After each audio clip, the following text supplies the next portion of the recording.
Hey kids, Mrs. Skur here. I miss you guys terribly, and I'm just so glad we're going to try to do something a little different for this Sunday. We have a little children's sermon all set for you, and if you paid attention last week into the live cast, you know that Pastor Brian did the story Moses and the Burning Bush, which we all know that story very well. We've heard it 100 times, I'm sure.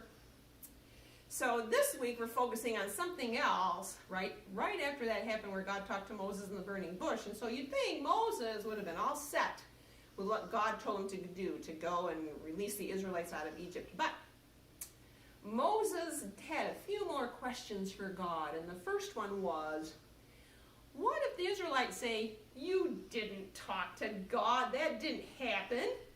What should I say to them? So God said to Moses, what's that in your hand? And Moses said, well, it's a staff. God said, throw it down. And it turned into this snake. And Moses was afraid, and he didn't want anything to do with that snake. And God told him, you picked that snake up by the tail, and what happened? You all know. It turned back into the staff again. Now, Moses was a little bit put out by that because he started to think to himself, why am I asking God all these questions? Now all these weird things are happening. Why am I doing this? But he wasn't still convinced yet. So then God said, okay, now what I want you to do is I want you to put your hand into your robe. And now I want you to take your hand out. And Moses was like, oh my word, what have I done now? What's wrong with my hand? God told him to put it back in your cloak, which he did. And then when it came back out, his hand was fine. I'm sure Moses was glad about that. And then God told Moses that the people should believe him after the staff thing and the hand thing. They should believe him. But if they didn't, God was going to do all kinds of signs and wonders too that would prove he is God, and he was serious about letting his people go. And if that didn't happen, well, let's see what happens next.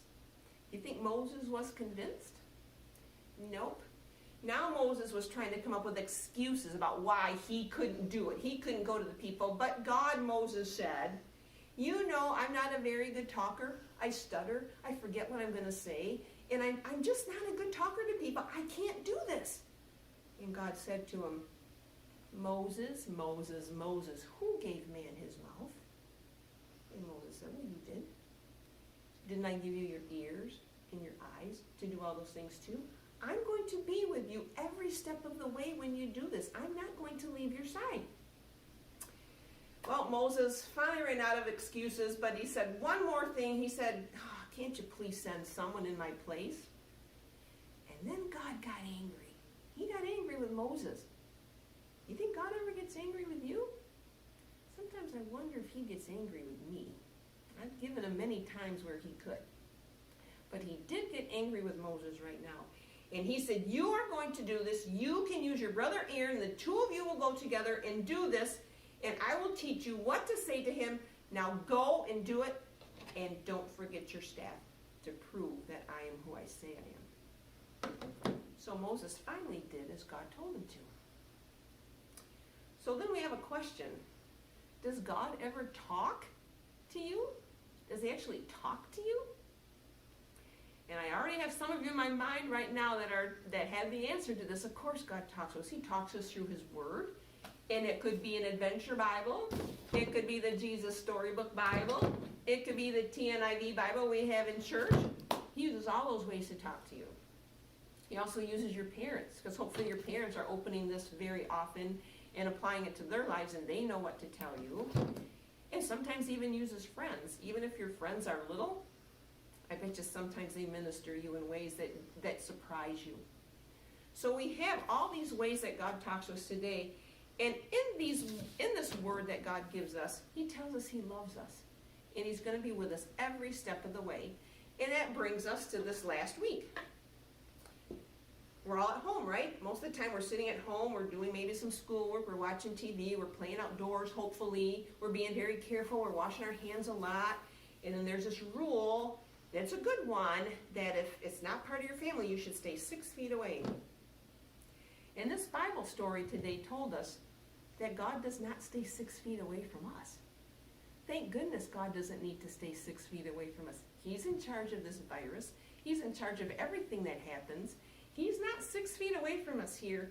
He's right by our side. He's in us, and he's going to take care of everybody. Just like he told Moses, I will be with you through the whole thing, he's going to be with us through the whole thing.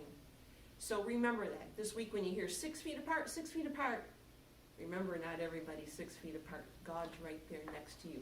And let's pray about that a minute. Our Father in heaven, you are in charge of everything. You were in charge of Moses and Aaron way back when, and you're in charge of us now, and you're in charge of the world.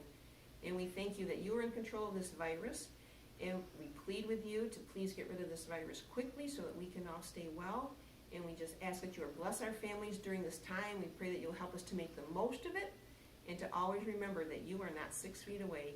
You are right by our side. Thank you, Lord Jesus. Amen. That's it, kids. Have a great day today.